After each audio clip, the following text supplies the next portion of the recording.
Are you interested in learning more about the MVCs, command design pattern and dependency injection, but YouTube tutorials are just not enough?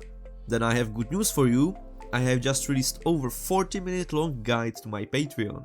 Here, I will show you a real case scenario where you could use the MVC design pattern, command design pattern and dependency injection all together. We will create a simple to-do list application from start to finish, and I will walk you through my entire thought process of creating an application like this. All of the code is written on video, and project files are included on the Patreon as well. By the end of the guide, you will know how to implement the MVC and command design pattern into your own projects. Mainly, you will also see the benefits of using these patterns in action. In future, I will be making more of these longer and more in-depth tutorials and posting them on Patreon, so you can extend your knowledge even further.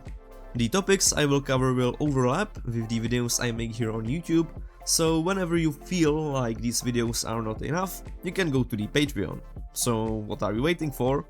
Consider supporting me on Patreon and gain access to my future guides when they are out.